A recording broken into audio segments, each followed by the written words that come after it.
Wednesday Night Live ndani ya studio za Azam TV kama kawaida, na unafahamu kabisa kila ninapozungumza, kila ninapokuja hewani kwako wewe, niko maeneo ya Kijitonyama Just Fit, sehemu ambayo tumeseti studio yetu ya kisasa kabisa ambayo michezo yote inaweza ikakaa ndani. Lakini Just Fit wako hapa, wako pia Mlimani City hapa jijini Dar es Salaam. Bila shaka sasa umejua kinachofuata ni nini. Baada ya muda wa mwezi mmoja hatujaweza kuonana, lakini hii itokana na mambo mawili matatu kidogo kwenda kuongeza na kukata mwili. Lakini sasa tumerejea na moja kwa moja tunarudi katika kile ambacho tulikiongea kwamba tarehe 26 wenzetu wa ng'ambo wanaita Boxing Day. Lakini kwa hapa kwetu nchini Tanzania ni pambano la kipekee. Kwa wale ambao wanaangalia movie za Avengers, wanasema kwamba Avengers All In ni usiku wa mabingwa. Wale ambao unawafahamu nchini Tanzania wenye viwango bora kabisa watakuwa ulingoni kuonyeshana kazi. Lakini kabla ya kuonja tarehe 26, tarehe 20 utaonjeshwa uondo mwingine. Sasa uondo huo ni nini na nini kinachofuata? Leo hii unasema 2 in 1. Dakika 25 za kwanza tutakuwa na Captain Semunyu pamoja na Suleiman Kidunda na bondia Gari ya Tano. Lakini pia baada ya mapumziko tutarudi hapa na Bisho Mfaume akiwa na Tony Rashid pamoja na Abdalla Pazi Dula Mbabe. Nini wanachokiongelea? Stay tuned. Karibu sana Captain. Asante. Kwema kabisa. Kwema, namshukuru Mungu. Mambo Yanakwenda. Protocol imezingatiwa. Kama umekaa vizuri kabisa hapa. Tuko vizuri. Sio kanifuata tena baadaye ukasema nilikaaje upande huu. Kidunda. Mambo yanaenda. Tunashukuru Mwenyezi Mungu. Niko safi kabisa. Ismail. Uko vizuri? Safi kabisa. Naona mko tayari na t-shirt mshaandaa usiku wa mabingwa. Yes. Peak Time Media. Sasa kwamba Captain Semunyu kaenda kwenye peak. Semunyu, karibu sana. Tunarejea baada ya kuja vizuri katika kubadilisha tasnia ya masumbu hapa nchini Tanzania na ngumi yako ya kwanza ikiruka na Azam TV pale Mlimani City. Sasa umerejea tena. Na hili lilizungumzwa mwanzoni kabisa kwamba baada ya pale utakuwa na pambano lingine ukifanya kazi na Azam TV tena, lakini hili litakuwa linahusisha mabondia vipenzi, mabondia mabingwa hapa nchini na wale ambao waliweza kujipatia maarufu katika amateur na sasa wameingia katika professional. Nikizungumzia Ismail Gari ya Tano na Suleiman Kidunda. Sasa nini hiki cha tarehe 26? Tarehe 26 tumekuwa kama anaweza kusema tuna bahati, lakini pia timu tulionayo Peak Time, mwelekeo ambao tumekuwa tukiutoa, hakika tumekuwa tukifanya kile ambacho pengine Watanzania wamekuwa wakikifikiria au wakitamani kukiona. Kwa baada ya kile ambacho kilitokea Mlimani City na kufungua milango, naweza kusema milango ambayo kila mtu anaonekana kama anataka kutamani kuandaa ngumi, kila mtu ameona kama anaweza kuandaa ngumi, kila mtu ameona kama anatamani kama ana nafasi ya kufanya vile, lakini ni kwa sababu ya hii milango ambayo pengine ilifunguka na kumpa tamaa kila mtu. Lakini niseme ni mwanzo mzuri na pengine utaweza kutupeleka mahala ambapo tutaweza kuona kile ambacho kama Azam TV, watendaji wa Azam TV walikaa na kutafakari, wakaona ndani ya ngumi kuna kitu kinaweza kutokea, basi pengine hicho kinaweza katufikia huko. Lakini pia na sisi kama wadau tunaweza kwa mchango wetu pia tunaweza kufika huko. Kwa hiyo tarehe 26 tunaweza kuweka historia nyingine kubwa sana. Na niwashukuru sana Azam wamekuwa wasikivu na tunaposhauriana katika hili na lile, basi wamekuwa tukienda katika mlengo ambao tunaenda pamoja. Tulisema kwamba hii iwe shangwe za ngumi. Tunafungaje mwaka? Azam kuna mambo mazuri imeyafanya takriban mwaka mzima kwenye ngumi, mapinduzi makubwa. Sisi ni wadau, tumechochea kwa namna yake na namna yake, lakini Azam na mchango mkubwa katika hili. Sasa watu wanaenda kwenye sherehe, wanaendaje kwenye sherehe? Tunajua wadau wa ngumi. Kwa nilipowafuata Azam kuambia jamani, natamani kuwaona wale mashabiki wa ngumi siku hiyo wako ukumbini wanaangalia ngumi. Wakasema Semunyu ni hilo tu, basi hamna shida. 10,000. Kiingilio cha chini, shabiki yule ambaye tunasema shabiki kindaki ambao wanasemwa kwamba uwezo wao si mkubwa, kuja Masaki, kuja Masaki. Sasa hii naweza kusema si nisemeje, tumeshindwa tu kusema kwamba kiingilio ni bure. Kwa hiyo shilingi 10,000 kwa wale wadau na wapenzi hasa wa ngumi wenye ngumi zao, wanaosema wenye ngumi zao, tunategemea tuwaone Masaki. Waje waangalie ngumi kwenye kiyoyozi, waje waangalie ngumi usiku wa mabingwa, waangalie ladha ya ngumi, kwa sababu hata mabondia ambao naweza kusema Peak Time hatujawahi kufeli. Buti tunazoandaaga sisi ni buti ambazo mtu yote akiangalia anafurahi. Kwa hiyo waje wafurahi, waangalie ngumi. Kwa tarehe 26 tunaenda kuweka historia nyingine ambayo katika mchezo wa ngumi haikuwahi kutokea.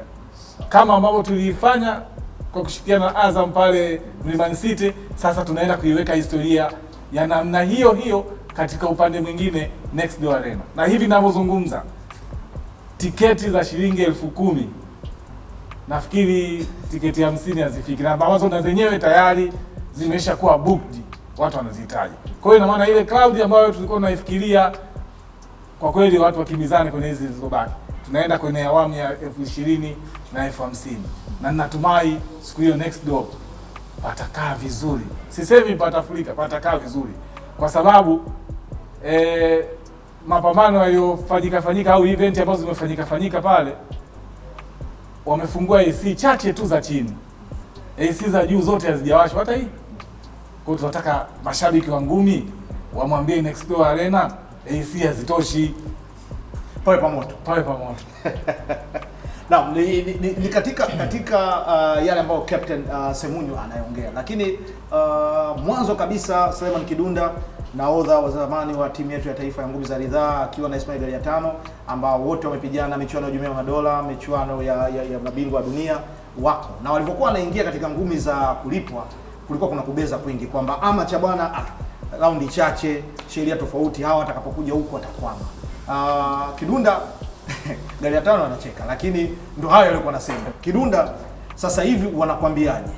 Wanazungumzia vipi sasa kuhusiana na nyinyi ambao umetoka katika professional, hususan ni kuzungumzia wewe mapambano uliopigana na kile ambacho walikuwa na kidhani kwamba wewe unaweza ukachemka mapema kwa sababu umetoka katika ngumi za ridhaa, unahitaji muda mrefu ili uweze kukaa sawa kucheza ngumi za kulipwa. Unajua mara zote wanasema kwamba kwamba ukishajua kwamba sasa hivi naingia upande wa pili raundi 12 na mwenyewe naona, kwa lazima utafanya training ya kujua kwamba mimi nafanya mazoezi ambao kulingana na hizi raundi zilizowekewa. Kwa hiyo mimi nasema kwangu mimi niliona kwamba ni nyepesi, kwa sababu lazima nifanye mazoezi. Kwa hiyo hata ujaji wangu wa mazoezi sasa hivi umezidi tofauti na nilivyokuwa nafanya katika ngumi za ridhaa. Kwa hiyo mimi nasema kwamba ni ngumi zile tu, hakuna kwa mabadiliko. Labda mabadiliko tunaweza kusema huku raundi 3, huku si raundi 3, huku raundi 12, lakini kwamba hakuna kitu cha kubadilika. Na kitu chochote chenye mabadiliko lazima uangalie tu kwamba hapa sasa hivi umetuwekea raundi hizo, basi na training kwa muda huo. Tuzungumzie mwaka huu kwa sababu umeingia na umepata mapambano mengi. Ulikuwa uchagui kutokea Mbagala hadi mpaka Masaki. Yaani ulikuwa uchagui, unataka nyota zako zianze kupanda taratibu. Umeuona vipi mwaka huu, na nini ambacho mashabiki wako ambao wamejizolea walikuwa wakufahamu kwa kikusikia wakuoni, lakini Azam TV imeweza kuonyesha kwamba Kidunda ni huyu hapa, nini wakitegemea tarehe 26 katika pambano lako? Mimi nasema tarehe 26 Next Door waje kuangalia kwamba ngumi zinachezwa vipi, kwa sababu huku tushamia upande wa pili, lazima tuoneshe kwamba huyu mtu kweli katoka katika amateur kaudi katika professional. Kwa hiyo formula zote za ngumi na michezo yote tutakuja kuonyeshwa tarehe 26. Kwa hiyo mimi nasema tu wapenzi wa ngumi waje kwa wingi pale, waje kuangalia bwana, kwa sababu wengine kwa wanaangalia napiga mtu KO sekunde hivi na hivi, waje kuangalia kama unajua kufanya kitu gani. Mimi nawakaribisha sana na nahisi watafurahi kitu gani ambacho nitakuja kukifanya. Na kwa nini unashinda kwa knockout tu peke yake? Kwani hamna ngumi za namna nyingine? Yaani kwa nini unashinda kwa KO tu? Kwa sababu bwana, mimi naweza nikasema vipi, ngumi bwana, hauwezi kujua mwenzako anaweza kukuaya huko kwa wewe. Kwa hiyo unapoingia na mpinzani wako usiseme kwamba huyu unampeleka hivi, lazima ufungulie moto bwana. Akipiga huku umepiga huku, akifanya hivi umefanya hivi, umuonyeshe kwamba kweli mimi nimetoka katika amateur. Sio tena unafika pale unakuweka gadi. Mimi lazima niwe na high speed kwa sababu nimetoka katika amateur.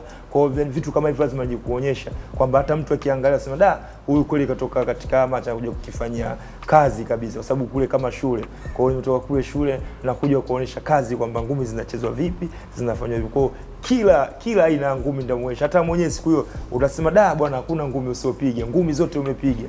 Na napiga ngumi standard kama light, unaona hii kweli kapiga light, kapiga mpaka tikoli ya mpakati. Sio kwamba ile makofi ni kota. Hapana, ndakuchezea ngumi kwa quality kabisa. Utafurahi tu mwenyewe. Unaambiwa hapa kati za nguvu. Katika watu ambao wanipaga urahisi nikiwa nafanya comment kwamba ngumi hii itaisha raundi fulani, wewe ni mmoja wapo. Sijawahi kukosea. Kama ngumi inaisha raundi fulani. Ismaili najua misili yake siku ile pale Mlimani City nini kilitokea. Sio cha hewani hapa, lakini umerudi katika kasi yako, na watu wengi ambao kwenye uzito huo wanasema sasa hii kazi inayokuja si ya kawaida. na changamoto ambayo mmeleta imekuwa ni tofauti na ile ambayo tulikuwa tunaiona katika ngumi za kulipwa. Tegemea kwamba nyinyi bado ni waajiriwa wa Jeshi la Wananchi wa Tanzania, na bila shaka mkwala pale jeshini amri ilikuwa ni kubwa kwamba mnaenda huku, mkirudi mmepigwa, mnaingia smart area, mnafanya kazi. Sasa wewe toka umeingia kwenye ngumi hizi za kulipwa, nini ambacho umekiona? Ulikuwa unakiona nje na sasa umekiona ndani ya ulingo, na tarehe 26 mashabiki wako wategemea nini? Unajua, kwanza kuna swali ulimuuliza hapa Kidunda kuhusu swala la amateur kucheza raundi 3, professional kucheza raundi nyingi. Unajua sisi ambao tulipo katika amateur raundi 3 ndio chache, ila kwenye zile raundi 3 unafukuzana muda, yaani mpaka umalize hizo raundi 3, maana wewe muda wote wewe mtu wa kuscore unampiga mwenzio, tofauti na waliozoea kucheza raundi nyingi. Sasa mimi nimetoka kwenda na speed ya kutembea raundi 3, kengele mpaka kengele. Kwa nikija huku bado pulling yangu ya raundi 3 ina uwezo wa kunipeleka hadi raundi 12. Tofauti hata kama sijaongeza training. Ile pulling ya raundi 3 kwa mchezo wa professional mpaka raundi 12 na uwezo wa kufika. Kwa hiyo tumeingia sisi professional, na kweli mwanzo mgumu wanasema.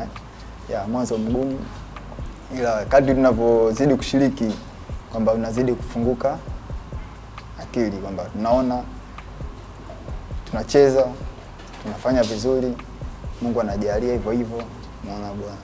Kwa hiyo kwamba mwaka huu kusema la ukweli namshukuru sana Mwenyezi Mungu kwamba tumeanza vizuri, na natumai tarehe 26 tunaenda kumaliza vizuri. Kwamba tarehe 26 ndio siku yetu mabingwa. Sasa kwenye siku yako itakuwa kinyonge sana wewe ndio kwenye siku afu mambo yasiwe mazuri.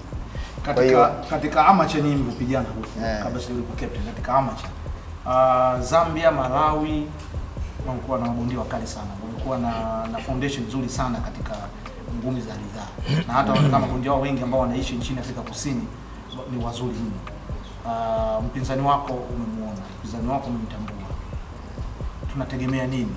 Tunategemea kuona ngumi ya namna gani hasa kutokana na style yake ya upiganaji? Ni jiwe, maana yake sio mtu akurudi nyuma. Yule nimemuona kweli, mchezaji mzuri tu, ila kwa experience yangu mimi ambayo nimetoka nayo amateur, yaani yule nitamchezesha ninavyotaka mimi. Unajua siku zote mpinzani, kitu cha kwanza ni kumzuia asicheze mchezo aliozoea. Hiyo ni principle namba moja. Kifaulu hicho tu shampiga tayari. Kwa ukishamjua bwana huyu anacheza hivi, aidha itokee awe na mchezo zaidi ya mmoja, mchezo 3, 4, 5. Kama utamstopisha huu atacheza huu, utamstopisha huu atacheza hapa, atakuumiza kichwa. Lakini kama anakuenda mchezo wake ule mmoja, jamani, nikishamstopisha tu nitamcontrol ninavyotaka mimi, yaani nampiga ninavyotaka mimi. Unajua sisi tunataka tupande. Wewe kwa nini unatuletea mabondia wagumu? Kila nikiangalia profile za mabondia wale wanaotoka Malawi, wote wamecheza ngumi za ridhaa, wote wamecheza michuano ya dunia, na wengi wao waliomo pale wameenda michuano ya Jumuiya ya Madola, na sio kwa kiwango cha chini. Sisi tunataka tutengeneze namba wa jamaa wapande. Kwa nini unataka mabondia wagumu mapema? Kwanza si kwa hawa tu. Mimi ni principle yangu, na pengine hata timu na imeambukiza hicho kitu, kwamba bondia mzuri sio lazima tu ashinde ndio awe bondia mzuri. Kuna mabondia hata Tanzania hapo wameshindwa, yani wameshinda kwenye mechi zao, lakini wameshuka kwenye viwango vya box leg. Kwa hiyo si hao box leg sio wajinga. Mtu ameshinda alafu rekodi yake inashuka. Kwa ili wawe mabondia wazuri na ili wafanye vizuri kwenye hayo, kwa sababu unajua bondia amefika nyota 2, nyota 2.5, sio bondia unaweza kusema neno mpeche. Ni bondia ambaye amepita na yeye kwenye vigingi. Ni mabondia wachache ambao wametengeneza hiyo rekodi. Lakini tusitegemee kwamba mabondia wetu tunataka waende wapigane kimataifa, waende kushiriki mikanda mikubwa, alafu unawachezesha mechi rahisi, alafu waje kwenye finali wakutane na mechi ngumu. Bora waanze kukutana na mechi ngumu, ili wanatoka kwenye mikanda mikubwa kama hiyo WBC na mikanda mingine, watakutana na mabondia wakali. Kwa hiyo watakutana na mabondia wakali ndio wanaoshika hii mikanda. Sasa kama umemtengenezea misingi ambayo wanakutana na mabondia ambao pengine inakuwa ni kawaida, tunapata wakati mgumu sana kwa mabondia wetu wa Tanzania wanapoenda kukutana na mabondia ambao wametrain, mabondia ambao ni wakali na wamepata vile viwango kutokana na ukali wao. Kwa hiyo lazima wapate hivi haya mazingira yanayosema ni magumu. Kama unavyosema hapo, Galia Tano mchezaji anayecheza naye ni mpinzani ambaye alikuwa acheze na Salimu Mtango ubingwa Tanga. Yakatokea matatizo hakuweza kuja. Ndio anayekuja kucheza na Galia Tano. Kwa hiyo ushindi wa mechi ya Galia Tano ni ushindi mkubwa sana kwa taifa. Kwa sababu anakuja kucheza na bingwa na huu ndio usiku wa mabingwa. Sasa kwa nini usiku wa mabingwa wacheze watu hawaeleweki? Kidunda likewise anaenda kucheza na Limbani. Limbani ametrain. Umeona? Anamjua, anaona Kidunda ametikisa hivi. Anajua Limbani. Umeona, wametrain wanakuja kucheza. Likewise na mabondia wengine ninapomzungumzia Mfaume, ninapomzungumzia Dula, nazungumzia Tony na Mpeche. Kwacha tu Tony na namzungumzia pia nani Twaha. Wote mabondia wanaoenda kukutana nao. Ndio maana tukaita ni usiku wa mabingwa. Yaani watu waje waangalie, wasitoke na matokeo yao nyumbani. Lakini pia ni msingi ambao tunawajenga mabondia wetu. Lakini kingine, kama kweli wa Tanzania na tunawapenda hawa mabondia wetu, mchezaji wa tatu ulingoni ni shabiki. Shabiki akiwepo pale, Kidunda kapiga ngumi kashangilia. Anampa moto. Kapelekwa hivi kazomea. Likewise imetokea kwa Mfaume, imetokea kwa Dula, imetokea kwa Tony, imetokea kwa nani? Wanapata nguvu ya tatu ya shabiki. Kwa nini ushinde? Tumeangalia fight nyingi ambazo mabondia wetu wanaenda nje. Watu wanashangilia mwanzo mwisho, yaani usikie hata mtu mmoja anayetaja bondia wetu wa Tanzania. Hiyo tu kisaikolojia inaumiza. Sasa hiyo nafasi tuwape mabondia wetu wa Tanzania na itupe moyo waandaaji kuleta hii mikanda mikubwa. Bila support yao washabiki, na niwashukuru sana washabiki. Hawajawahi kuniangusha. Sijui kwa sababu ya nawaandalia kitu kizuri, lakini hawajawahi kuniangusha. Kona tarehe 26 waje waweke hii sura ya tatu ya mashabiki. Ilizungumzwa Kidunda baada ya ngumi ya Ibrahim Class. Watu waliridhika pia, wakasema kwamba mapromota wanapaswa kufanya hiki kama alichokuwa anakifanya Captain alifanya Man City na watu, kwamba walete mabondia ambao unaona na challenge, kwa sababu Ibra alidondoka lakini akaisimama tena na kuja kumaliza zile ngumi na kupata point ushindi kwa pointi nyingi. Mabondia wa namna hiyo, bondia wa staili hiyo, Kidunda unajiandaa nao vipi? Kwanza naweza kukwambia bwana Pati, kwanza mwenye fundi, mimi siku yote napenda sana challenge. Nikutana na mtu mkali anipe challenge mimi sio kwa ndio unaona sometimes na mika kila siku hawa mbondia ndani niletea sekunde tu ya unakopouni laza kwangu. Sasa maoni mbele. Unakopouni laza kwangu. Wewe kwani unifanya nini ndani yule? Wewe tunachanga mimi mtu wa kupiga na kwa mama hivi. Kwa mtu unampiga hawezi kujua unampiga na acha anaanza kuongea. Mimi napenda sana kukutana na watu mafundi kwamba meniumize kichwa na aumize kichwa, kwa sababu unajua pia timu hiyo unajua nilipotoka. Nishakutana na vitu vingi sana, nishakutana na watu wengi sana. Kwa hiyo mimi kwangu nakupo hawasumbui. Kwa hiyo maki hata mwenyewe namwambia tena promoter aletee bondia mkubwa nicheze, kwamba nione kwamba kiwango changu kimefika wapi, kwa sababu bila kuchange na bondia kubwa huwezi kujua kwamba kiwango chako kimefika wapi. Mimi mwenyewe naomba sana hivyo swali. Sasa kwa hapa kumekuwa kuna tabia ya kukimbiana. Na hili swali kwanza nianzie kwako nije kwa Kidunda. Kumekuwa kuna tabia ya kukimbiana, mabondia wanakimbiana au mabondia hawataki kupigana ambao wako katika ubora labda katika uzito fulani na uzito fulani. Wenzetu Marekani wameenda katika utamaduni huo kutengeneza mabingwa wengi kutokana na kwamba mabondia wanakuwa wanapata mapambano. Leo hii tunaangalia pale nchini Uingereza bado kumekuwa kuna kukimbiana kwa muda mrefu kwa Tyson Fury na Anthony Joshua ambao tunategemea kwamba 2021 wanaweza kupigana mara mbili.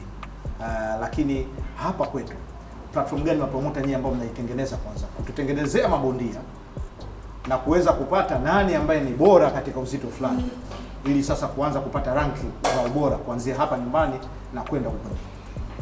Sisi tumejitazama pia kama peak time kwa sababu tunataka kwenda kwenye peak. Ndio msingi wetu. Na hata hii tarehe 26, tarehe 20 kutakuwa na fight pale Kinesi. Msingi wa ile fight ni siku ya face off ambapo hao mabingwa wanakutana na mabondia wapinzani wao. Kwa hiyo ina maana mtu ambaye atakuja kuangalia ngumi tarehe 20 atawaona wa jamaa wakionyeshana ubabe wakitambiana. Yaani kwa maana siku atakuja kwenye face off pale Kinesi tarehe 20. Ina maana ataona Kidunda na mpinzani wake Limbani.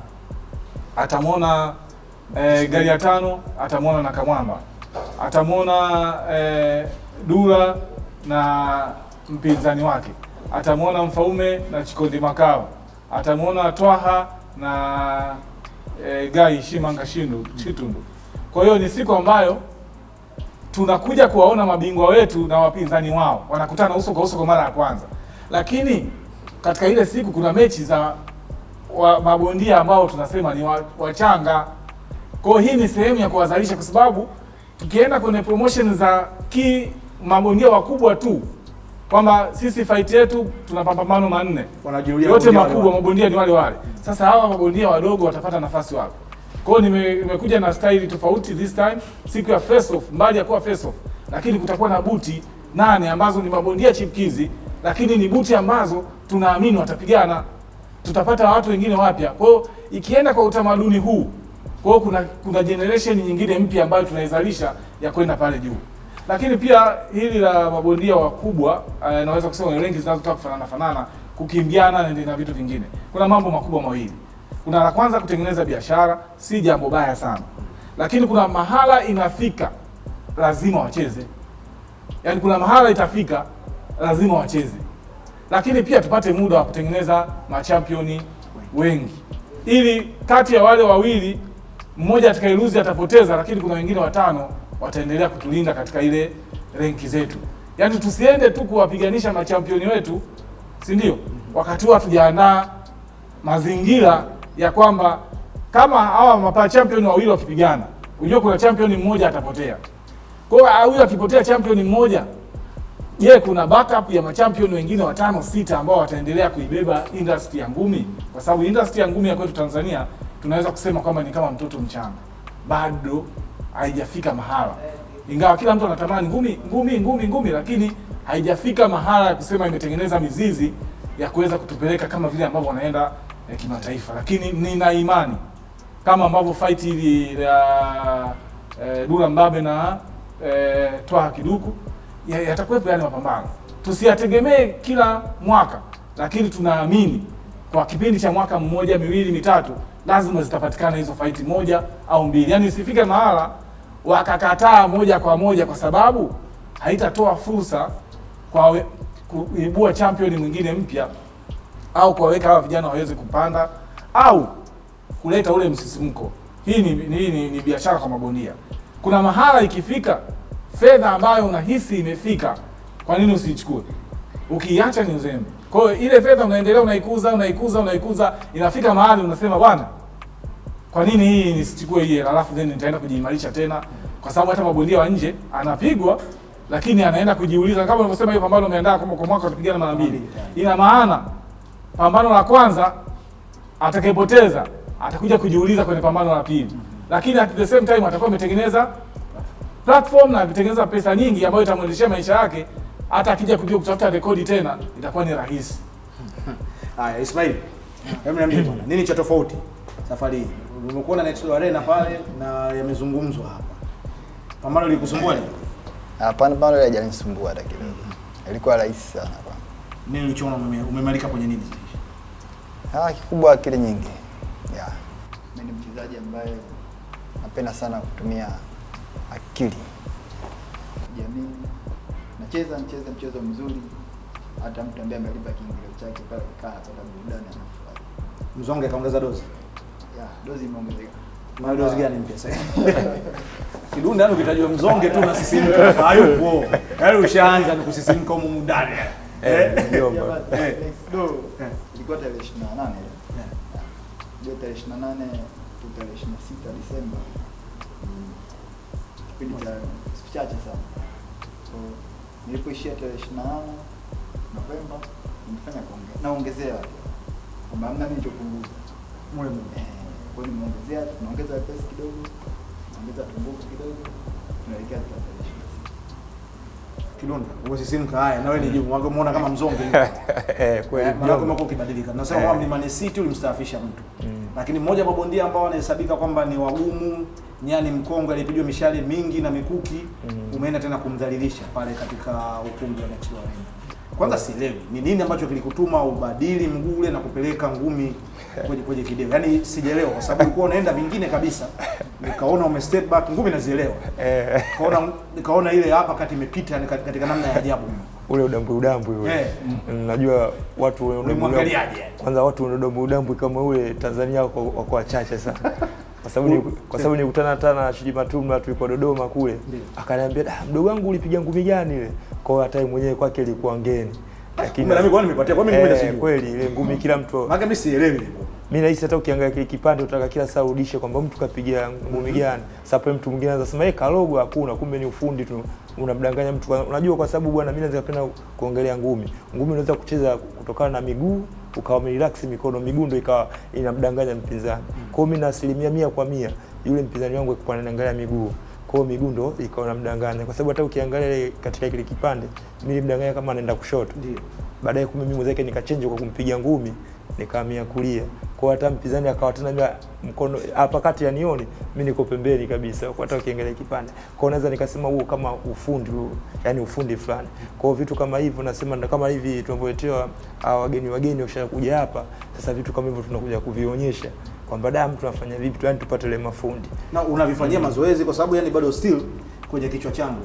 Nimeangalia maboksa wengi wa Tanzania. Na ndio mama nyingine ningekuwa mimi na mimi ningepiga kama Moneka.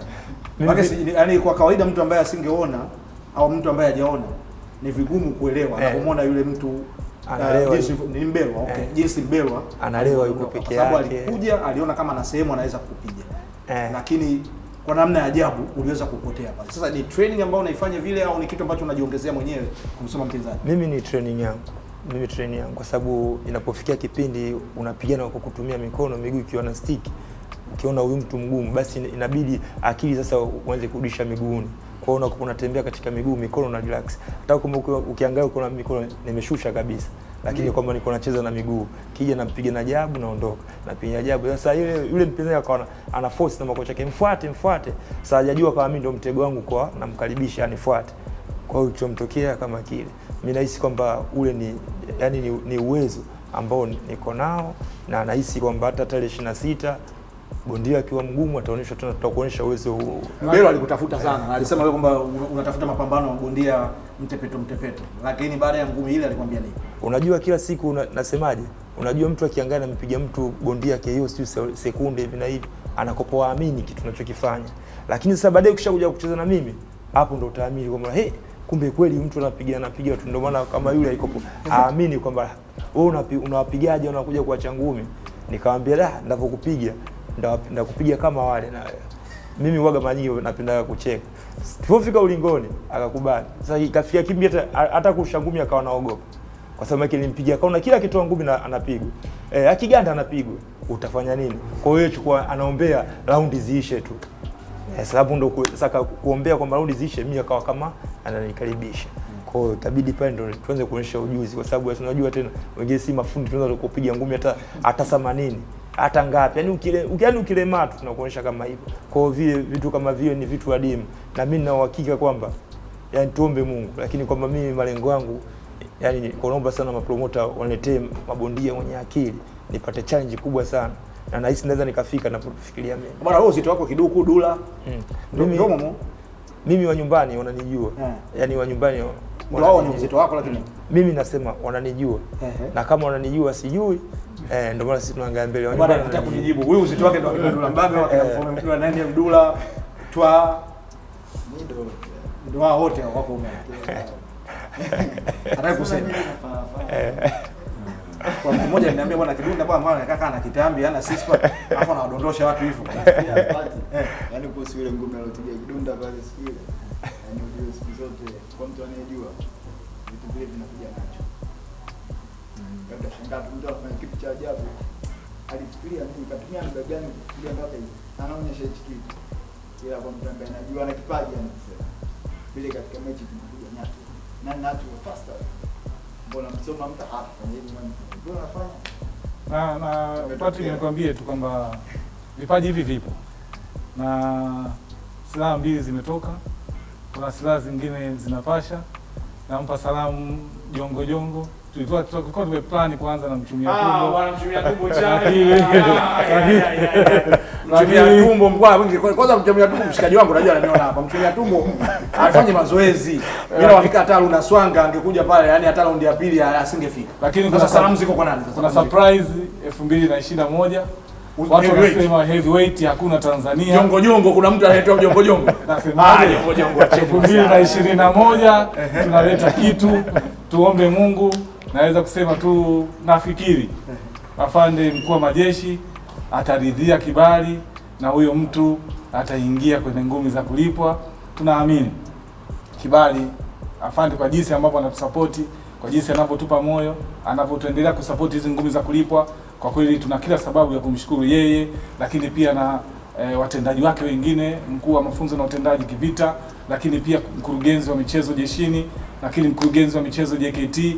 Wote wamekuwa wakitupa support kubwa sana katika mchezo wa ngumi. Na kama unavyoona, hata hizi ngumi tunacheza siku zote, ulingo tunatumia ulingo wa jeshi. Tunapata ulinzi kutoka kwa Suma JKT na wengineo. Lakini pia kuna vitu vingi amekuwa akitusupport. Lakini even mimi mwenyewe amekuwa akinipa kibali cha kuyafanya hayo. Angeweza kuniambia Semunyo hapana au usifanye, lakini amekuwa akinipa ushirikiano. Kwa hiyo hawa wenye uzito wa jongo na nani wakae mkao wa kula.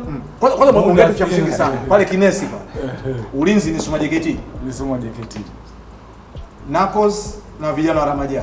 Na vijana wa Mzazi. Ya, ni ngumi naweza kusema ni upinzani wa mtaani ambao kidogo wakuzaji ama promoter kama tulitaka kuanza kuiacha hii jadi ambayo ndio inaendelea kutukuzia ngumi. Kwa hiyo watu waje tarehe 20 pale Kidesi waone ngumi ambazo kiukweli ni za mtaani lakini za kistaarabu. Mtaani lakini za kistaarabu. Lakini ni upinzani wa hapa, yaani tuje tuone zile shamla za ngumi mtaani, lakini hii yote ni kuelekea usiku wa mabingwa. Tunataka kuweka historia. Mwaka 2020 sasa huku Knuckles au Kimi babu Atakayecheza vizuri ndio ndugu zangu wale. Wote Kitana. Kita wewe na mule. Bila sijua mtu wa Swahili. Javia vipi tu Swahili kwetu bulati. Kwa hiyo nikitoka pale Knuckles kwangu, Mayubo kwangu. Kwa hiyo siwezi nikuwa nikabengi. Unajua je?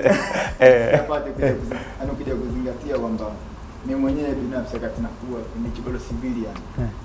Shafanya mazoezi kwa Mzazi, shafanya mazoezi kwa Ramaja. Kwa hiyo yote kama wazazi wangu. Siwezi nikawa na timu moja hapa. Kwa hiyo leo umeamua kutoa ile siri. Na mimi ile video alikuwa ni ile wazazi. Anajua wakati marehemu Mchiwa Lissu ndio alikuwa anabalishwa na namuuliza Mzazi, mbona mtoto amelishwa vitu vizito sana? Lakini leo hii umekuwa mjeda kamili. Na unatetea jeshi letu la wananchi Tanzania. Basi Semunyo nikushukuru sana kwa kuwepo hapa, na sio mwisho wa vipindi vyetu kuelekea usiku wa mabingwa tarehe 26, lakini jambo la muhimu kama ulivyosema kwamba tarehe 20 tukusanyike pale viwanja vya Kinesi kuweza kuona mabingwa hawa wakija kujinadi na kuvimbiana. Waka wanasema kutambiana kabla ya usiku wa tarehe 26. Lakini kwamba wanatambiana, lakini tarehe 20 hiyo kuna burudani.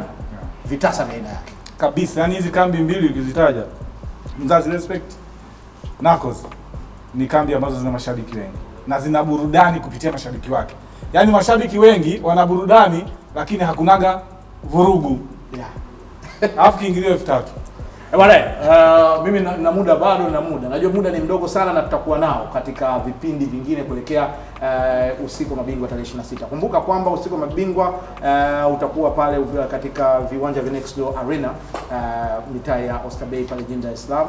Wengi wanaweza kuiweka pale Next Door Arena kati ya Masaki na Oysterbay, lakini ndio eneo hilo, na kiingilio ni shilingi 10,000. Tiketi tayari zishaanza kufanywa booking. Kiingilio shilingi 10,000. Sasa siamini kwamba Christmas hii wewe ndugu yangu uliokuwa unaenda Moshi utashindwa kutoa 10,000 kwa ajili ya kwenda kuangalia vitasa. Ndugu yangu uliokuwa unaenda Musoma utashindwa kwenda kufanya hivyo. Kwani burudani kama jina lenyewe lilivyo.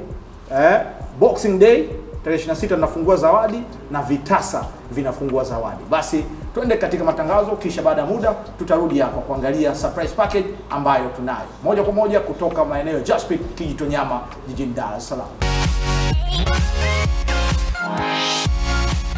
Naam, ni dakika 25 nyingine baada ya mapumziko tumerejea ndani ya Uwanja na Live, kama ninavyowaambia kawaida kwamba tuko ndani maduka ya Jaspit, ambapo hapo ndipo studio yangu ipo. Ni vitasa juu ya vitasa, mkono juu ya mkono. Nasema dakika 25 za mwanzo tulikuwa smart area. Sasa tumerudi uraiani, kuweza kuangalia nani kwenye surprise package hii atakuwapo usiku huo wa tarehe 26. Hapa sasa kama nilivyokuambia pale mwanzoni, ninaye Bisho Mfaume, lakini pia ninaye mfalme wa Wazalamu Dula Mbabe, ninaye kijana mstaarabu Tony Rashid. Wote hawa sasa ni mabingwa ambao watakuwepo usiku wa tarehe 26, lakini pia tarehe 20 watakuwepo kuonyeshana umwamba na wapinzani wao pale katika viwanja vya Kinesi jijini Dar es Salaam.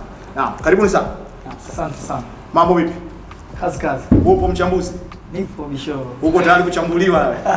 Nipo blaza, kazi. Maana kama kuna watu wanatamani na wenyewe wangekuwa pembeni wanaingia kwenye uchambuzi siku hiyo, Dula Mbabe angetamani kwamba Mfaume anapigana na yeye ingie kuchambua. Uongo mzee. Maana kashachambua pambano yako kibao. Kabisa. Naam, Dula, nawe karibu sana. Poa.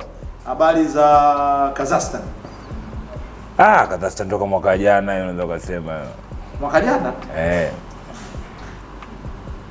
Si kwa mwezi wa jana, ngumi za kichwa hizo baba. Twende kazi mwanangu.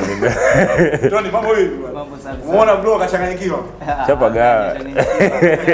Mambo mengi muda mchache. Mambo mengi Muda mchache. Naam, basi tuanze na wewe. Ni muda mrefu ulipigana pambano zuri sana, Mkandawile kutoka Malawi ukamkalisha muda mchache. Na sasa toka mwezi wa 8 unarudi katika pambano lingine. Na unarudi na bondia kutoka kule Malawi ambaye tayari kashambiwa na Mkandawile kwamba bwana huyu jamaa yuko hivi. Vipi maandalizi yako na nini kimekufanya muda wote huo usio na pambano? Nacheza na bondia kutoka Zimbabwe, sawa.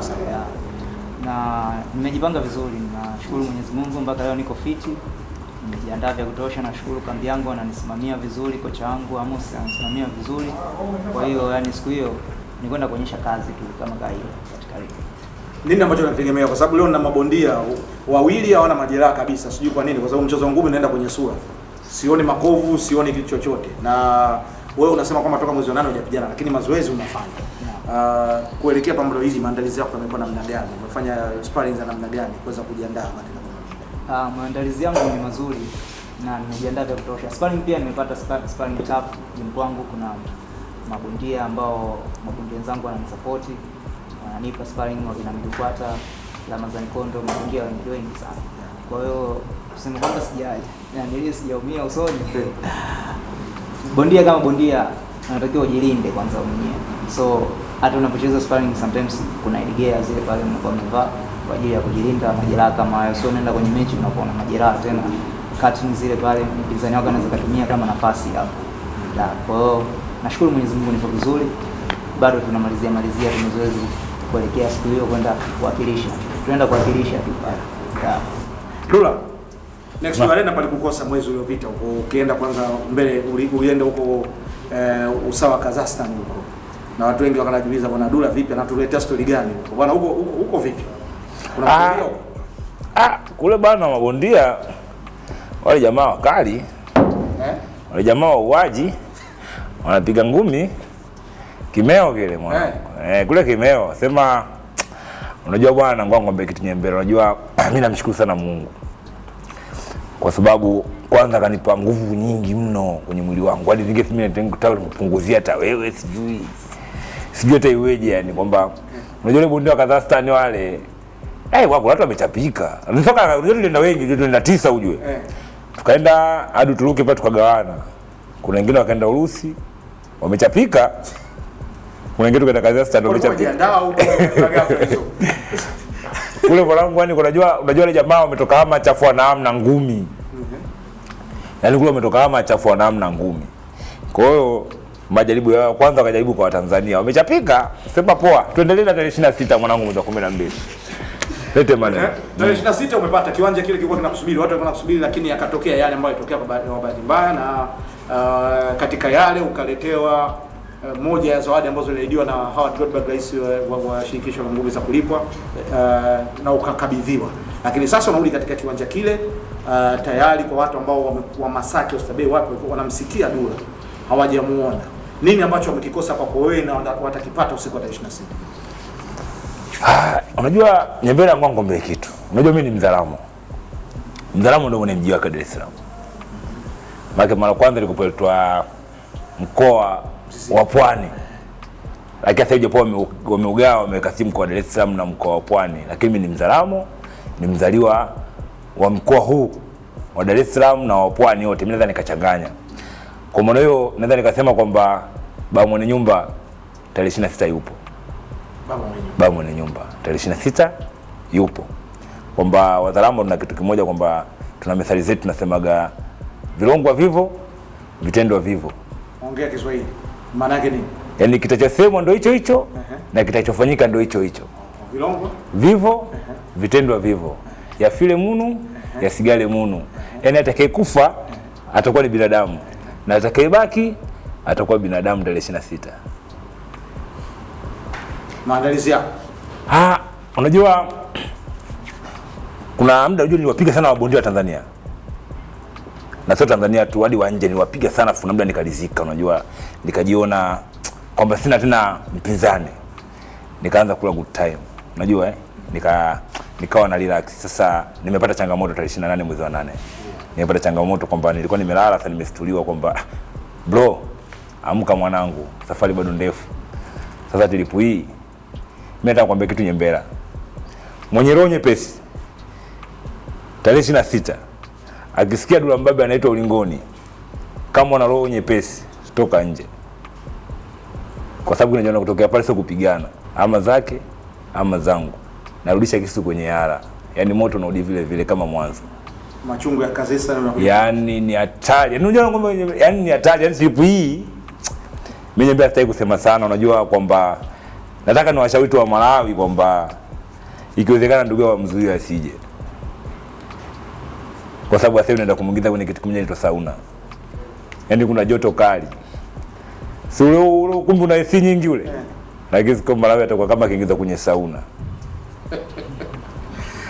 Mfaume. Namsikia Dula akizungumza yake hapa, namsikia Tony naye akizungumza yake. Wewe ni bondia ambaye mara mwisho unapanda ulingoni mwezi wa ngapi? Ilikuwa ni mwezi wa 11 2019 katika viwanja vya Taifa. Toka wakati huo KC hujapanda tena. Ilitakiwa nicheze na Anet Nampei, ila COVID kwa bahati mbaya mwaka huu unajua imeumbisha mambo mengi sana. Lakini baadaye tayari ameshapoteza ladha. Amecheza na Tanzania mwingine hapa juu. Amepoteza, kwa hiyo tunaangalia mbele kama hivi. Nashukuru kwa promoter Semunyo kuweza kunipa nafasi tarehe 6 usiku wa mabingwa, na vile vile nimefarijika kurudi tena hapa Just Fit, sababu si mara ya kwanza kuja kufanya kipindi hapa na nyinyi Azam, na vile vile kubwa zaidi ningependa tu kumshukuru Mwenyezi Mungu yote kwa yote, na pia ningetoa shukrani nyingi sana kwa ndugu zangu wa Ifakara kwa sababu mapokezi ambayo niliyopata si ya kawaida, na hii yote nitakuwa ni mshoyo wa fadhila kutoka shukuru Azam. Na vile vile nimefarijika nilipofika kule kambi Ifakara, nimekaa takriban wiki 2. Nilipata nafasi ya kwenda kuwatembelea watoto yatima kwa sababu hata Mwenyezi Mungu anasema tuwajali na tukapende, lakini nilipofika cha ajabu nilijua watoto wanashangilia tu zile gifti au zawadi ambazo nilizowapelekea, lakini cha ajabu kwamba watoto wote walikuja wakanikumbatia huku wakishangilia, Mfaume unashinda tarehe 26. Kiukweli kwamba chozi lilinitoka, lakini hii yote kwa sababu ya Azam burudani kwa wote, kwa sababu tunaamini kwamba labda ni Dar es Salaam tu au labda na mikoa ambayo ilochangamka mijini, lakini Azam imefika mpaka Ifakara. Kwa hiyo watoto pia wameweza kuenjoy. Kwa hiyo naamini Watanzania wakae mkoa wa kula tarehe 26, waliokuwa mikoani hata nchi nyingine za jirani tarehe 26 tuna jambo letu. Niko na mabondia wenzangu tukikabidhiwa bendera ya Tanzania. Kwa hiyo tunaamini dhamana tuliopewa ni kubwa sana.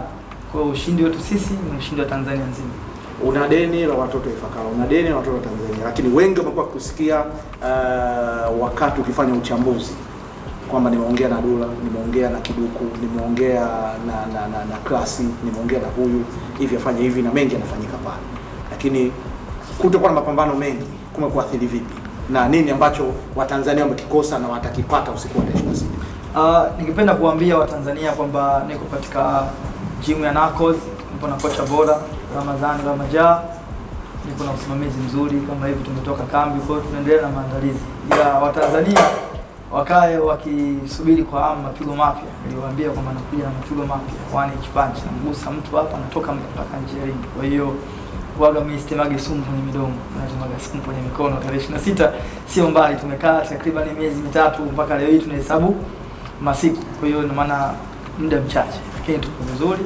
Kwa upande wangu 100% na natamani tarehe 26 iwe hata kesho, na naomba kwa Mwenyezi Mungu wa Tanzania wote kwa ujumla wajitokeze watakaopata nafasi, kwa sababu ukumbi ni mdogo, wawahi watu kukata tiketi mapema. Kwa promoter atawataarifu ni wapi tiketi ambazo kwa rahisi zinapatikana, lakini ameshatangaza kwamba kiingilio ni 10,000. Kwa hiyo mimi binafsi nimefarijika, sababu wapenzi wa ngumi wapo tofauti. Kuna wale ambao maisha yao yako juu na kuna wale wengine wenzangu na mimi kawaida. Kwa hiyo kiingilio kimewekwa hizi 10,000, wao watakaoingia kwa 50,000, kwa laki, kwa 20,000, wao mapema kwa sababu ukumbi ni mdogo kwa Next Level Arena. Nyandila akapata tiketi. Nyandila bwana leo asubuhi kwanza kasikitika sana. Ameniambia ningechelewa kidogo tu. Nilifuata huko kwa Ifakara. Amenifuata leo ananingishia. Tena akaniambia kwa kauli zile za kitoto, eti doli. Yani Nyandila kashapata. Ameshapata ya. Dula mko mbali sana. Kitambo baba. Sio poa. Sio poa kitambo. Tony, maandalizi. Nasema kwamba katika kitu kikubwa ambacho nakiangalia ni tayari platform hii ambayo Azam TV tulikuwa nataka kufanya ni kuhakikisha kwamba narudisha heshima katika ngumi za kulipwa. Kuondoa mapromota ambao walikuwa hawaendani sawa na kuendeleza mchezo wenyewe wa ngumi za kulipwa, lakini pia kuhakikisha kwamba kuna baadhi ya mambo yanarekebishika, maamuzi na vitu vinginevyo ambavyo vyote vinaenda kufuatana na platform. Kuleta mapromota wapya ambao watajitokeza wenye uwezo, lakini pia kuleta mabondia waweze kuwa na management zao wenyewe za kuweza kutafutia mapambano na vitu kama hivyo. Kwako wewe mapinduzi haya unayaona yanaelekea wapi? Ngumi kwa mwaka 2021 zinaelekea ni juu sana. Kwa ngumi zitakuwa zina pesa. Tofauti na huko nyuma tulikokuwa tunatokea mara kwanza tunacheza kikoloni. Sometimes tunacheza bure, mara tunatapeliwa. Lakini tangia Azam ameingia katika masuala ya ngumi, tunashukuru sana. Yaani ngumi sasa hivi inaonekana Watanzania wengi sana sasa wanaipenda ngumi. Sasa hivi ukitoka mpira watu kibao sana mashabiki wanapenda ngumi, hata huko mtaani tunapopita watu wanazungumzia sana ngumi, mabondia pia tunapata kufahamika, na nafikiri mbeleni kama mwaka 2021 ngumi itakuwa ina pesa sana. Kwa hiyo kikubwa ni kufanya mazoezi mabondia, kwa sababu ngumi inapoelekea ni vizuri. So napenda kushukuru wadhamini ambao Azam na wadhamini wengine ambao wanajitokeza, tunashukuru.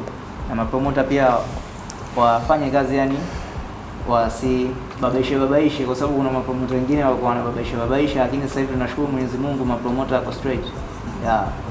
Saini mkataba inaenda vizuri tofauti na mara ya kwanza. Ndio. Dula wewe ni mmoja wa watu ambao wanagombana sana na hiki kitu.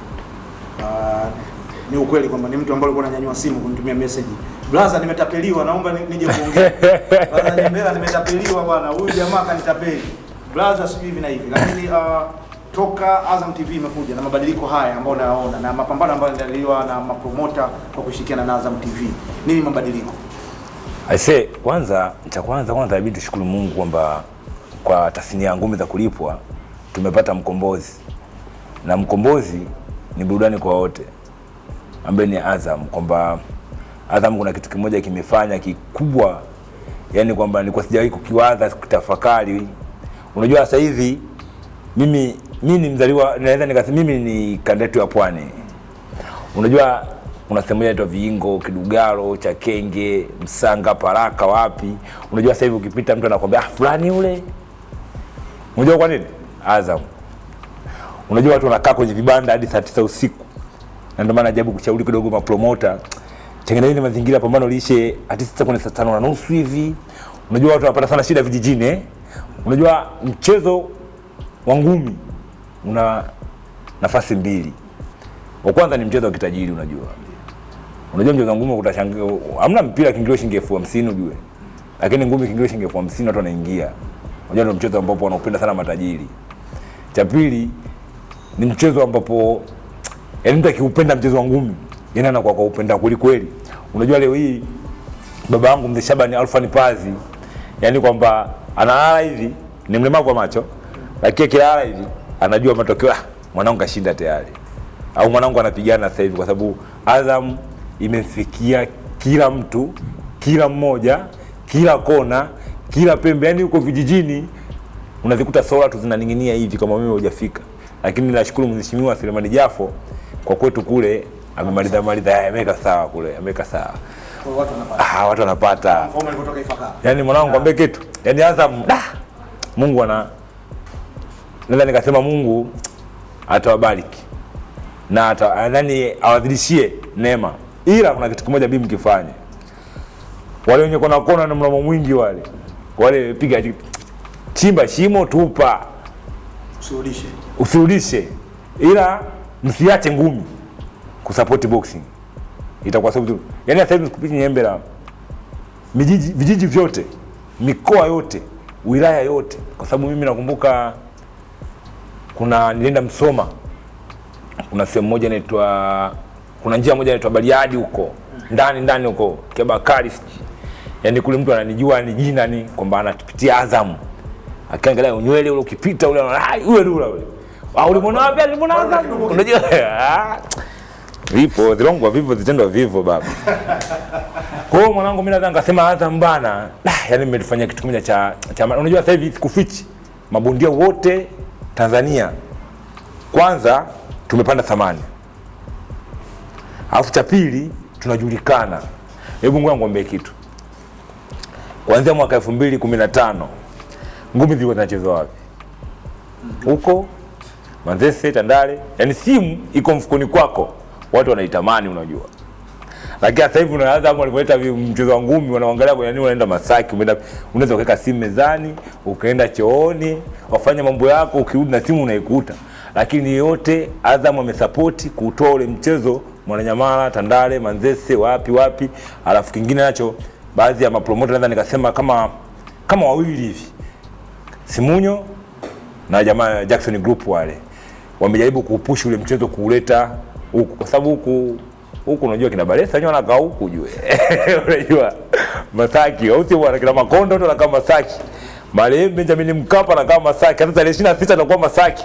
Hebu niambie kama pa Nest Do utakabwa saa ngapi? Utaijua saa ngapi? Na kwa nini usije Nest Do? Kwamba kwanza promoter mwenyewe wa hili pambano mwenyewe ni Mamba unajua.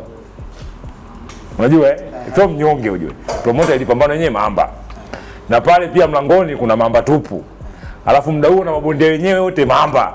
Yaani kwamba hebu ngoja, Selemani Kidunda, Ismail Gelia 5, Tolo Rashidi, Mfaume, Dula Mbabe, Toa Kasim Kiduku, hebu niambie utabaki vipi nyumbani bwana kwa kile shilingi 10,000, hebu acha uongo. Dula nimemsikia. Waga natamani kuwa nikiona Dula nani unasema kipindi umekimaliza. Tony hapa naona tabu. Lakini ndio hivyo inabidi uzoee. Hawa jamaa ni wazuri katika kuongea. Tumeangalia mazungumzo thamani ya ngumi jinsi ilivyopanda sasa hivi na kile ambacho focus ya mabondia sasa hivi kuangalia thamani ambayo wameipata. Tunaangalia hiki ambacho kinaenda kutokea. Face off inaenda kufanyikia tarehe 20 maeneo ya kwenu. Mpaka ikisema maeneo ya kwenu pale tarehe 20 Kinesi. Pale panaitwa Mfaume Stadium. Ndio bwana. Kwenye kiwanja cha mpira Ni kweli. Ngumi kifanyika pale jamani. Pale kuchezea ngumi ya Mfaume akicheza pale. Itabidi siji Lugalo yamishie pale kijiji wale kwa sababu hata ile dabi yangu mimi na Bibu Pengo. Nadhani Azam ndio mkoa wadhamini wakuu na mpaka leo hii kuna mtoto mmoja wakati nilipofika Ifakara mdogo tu kama na miaka sidhani kama kafikisha miaka 17 au 18. Yaani alikuwa ananionyesha staili zote nilizokuwa nacheza na Bibu Pengo sasa mpaka nilikuwa naona noma kwa sababu Bibu Pengo naye sasa sio kwa sababu akija mtoto kila Bibu Pengo mwenyewe kashajua kabisa ni mtoto. Kwa hiyo yeye alikuwa anamuona kabisa anaona Pengo yake. Lakini sikajua kabisa tena shaka pamoja. Kwa hiyo kuzungumzia kitu ambacho kilichopita na yeye alikishuhudia kwa macho. Kwa hiyo tunaamini kwa Azam inatufanya sasa hivi yani kwa watu hii kweli ni burudani kwa wote kwa sababu mpaka huko bijini wapi wanaona, ila ningependa kuzungumza tu kwa kifupi tarehe 20 mwezi huu tulikuwa na pambano zuri kati ya Sadek Momba kutoka Naples na Baina Mazora.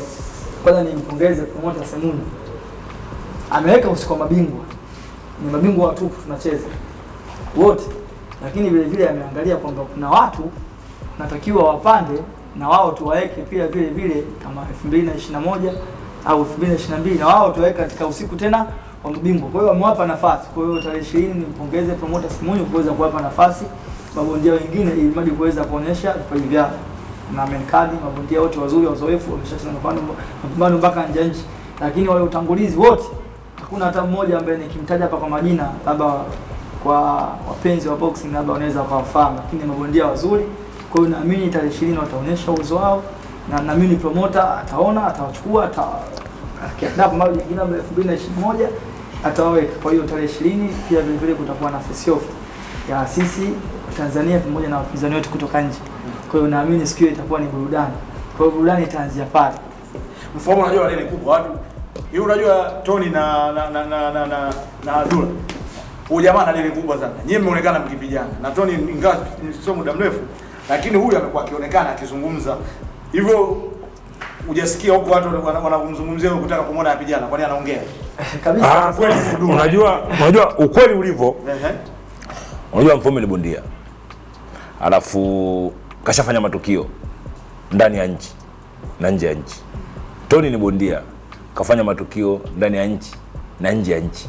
Dula Mbabe ni bondia, tena ndo kaya kurupua, alikuwa kafanya yani kana kurupua, yani mimi ni kurupua huyo huko nje huko. Kama China ukienda China unajua ukipeleka jina langu hawataki kabisa. Uliharibu. Yaani nimeharibu kwa sababu nimewapiga ubondia wao mzima kabisa. Yaani wamezimika kabisa kwa sababu nakumbuka kuna pambano moja lile kushiriki bingwa wa mabingwa ilikopo Makao. Ile alipiga mtu akazima mlashi akazima kabisa. Nikaenda tena Gwanzu juzi Kingdao nikapiga tena mtu akazima. Kwa maana naweza nikasema kwa Mfaume atawapiga sana mabondia. Na wasijaribu. Mimi naomba tu mapromota kwamba wamletee tu mabondia wa nje. Wamletee mabondia wa nje na kiwezekana ngozi nyeupe ili wageuze kama nyanya. Uongo mbona? Tunasubiri promoter Semunyo. Unajua nini? Ngongo mbekito. Unajua nini Mfaume? Mengi sana mazuri. Ngongo mbekito Mfaume. Unajua mchezo wa ngumi Azam amupa baraka yake. Sana. Baraka yake unajua amupa vipi? Yaani promoter ule mkongwe yani, yeye mwenyewe mtata. Semunyo. Sasa. Yaani sawa na kuna methali moja inasema kipele kimekutana na twende kazi. Tony anashikilia ubingwa, mkanda wake umekuwa ukipata watu anatakiwa apande pale. Tony, wewe kuna ugumu gani? Nimeona Semunyo ndo amekuwa akidhamini mapambano yako kila wakati. Kwa nini hawajitokezi watu wa kufanya uteteo ule mkanda wako nje ya nchi? Yaani mapromota wengine. Na mshukuru sana kwanza promota Semunyo kwa sababu naweza nikasema ananipambania sana, japokuwa kuna vitu vingine viko nyuma carpet au juu, lakini ananipambania sana, na tofauti na mapromota wengine wale pale miausho. Kwa hiyo tulijaribu kuandaa mara kwanza kwa ajili ya kutetea ubingwa wangu mwezi wa 8, lakini ikawa imeshindikana pale kwa sababu mpinzani wangu kuna masuala yalikuwa nje ya uwezo. Kwa hiyo hakutaka kunitupa, akasema so next time mwaka huu tutaandaa utetee mkanda wako. Kwa hiyo tarehe 26 tunatetea tena mkanda wangu. Kwa hiyo napenda sana kumshukuru kwa Semunyo. Na pia bado tunaendelea kufanya kazi. Kuna kazi zingine mbele zinakuja nyingi sana. Kwa hiyo nashukuru sana kwa sababu anasimamia vya kutosha. Tony, bado una umri mdogo. Nini lengo lako 2021 hii? Nini ambacho unakiangalia? Una mapambano mangapi ambayo unaangalia kama Mungu akujalia upate promoters, upate mtu wa kusimamia na kulipa vizuri uweze kupigana? Lengo lako ni kwenda kwenye nini kwa 2021? Lengo langu mimi ni kila bondia lengo lake waga anapenda ni achukue ubingwa mkubwa. Na mimi kama bondia vile vile natamani siku moja nichezee ubingwa mkubwa WBC, WBO, IBF, mikanda mikubwa kama hiyo kuja kucheza siku moja. Na imani iko siku tutacheza kwa sababu wanasema juhudi kufanya ndoto hiyo. Kwa hiyo naamini siku moja tutakuja kupigania mikanda mikubwa. Unamwonaje? Na ndo Rashid. Unajua nini? Unajua kwamba sio mchambue mtu kwa maneno, lakini mwenyewe anajionyesha kitu alichokifanya. Unajua kuchukua mkanda nje ya nchi yako, unajua ni shida Unajua kuna wengine wanashinda wakiwa nyumbani, lakini kwa utata. Haona ngopa. Yaani sometimes unakuta kwa nini hebu kwenye nyembera nchi yako, rais wako, Azam TV yako, Kwa nini usubiri mpaka jaji ashike mikono hivi asikilize nani kashinda afu ndio kunyanyue Mtanzania? Shinda knockout. Kwa hiyo huyu kaenda kule South Africa ameshinda kwa knockout. Kwa hiyo sasa kuna haja gani ya kumjaji? Yuko vizuri na mkanda uchukua ni mkanda mkubwa kwamba unatambulika dunia nzima, unajua kwamba yani nikasema kwamba issue Azam nyinyi hata ile juisi ya ukwaju ile yawe ambassador basi ya pale. Mimi nafikia atafuka.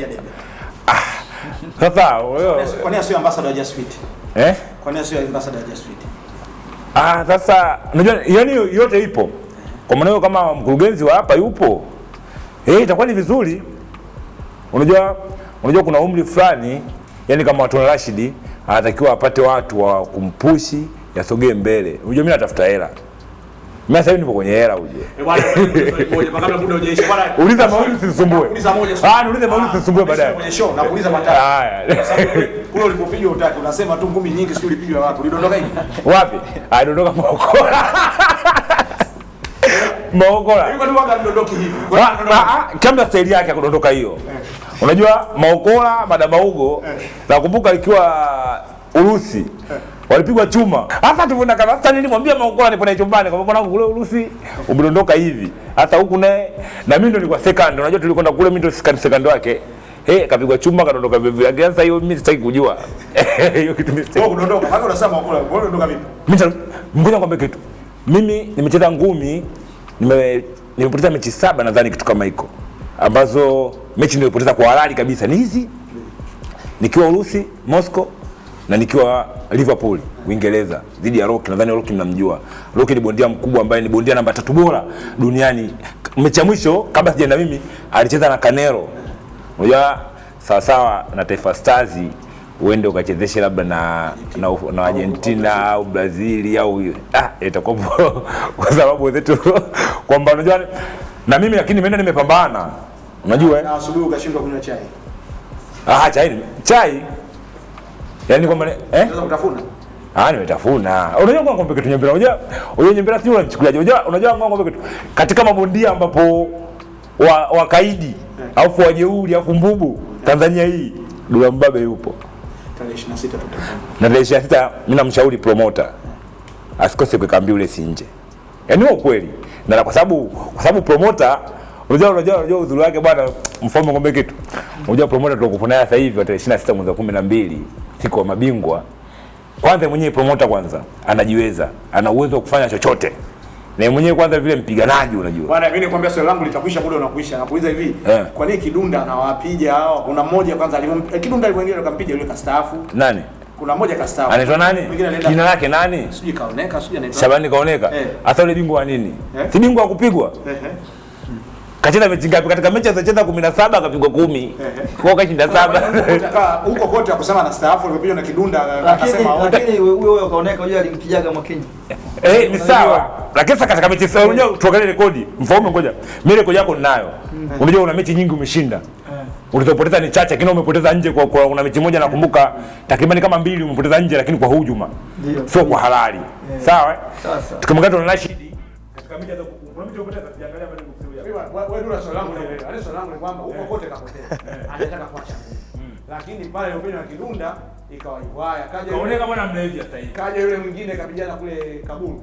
Nani? Yule bondia yule mkongwe Msembele. Anakutaka Asa ndio naye kala. Moja ndio anataka. Haijaishi. Kapigwa Mbele anataka ngapi? Ngapi? Sasa ngapi? Asasini. Ana 52 yule.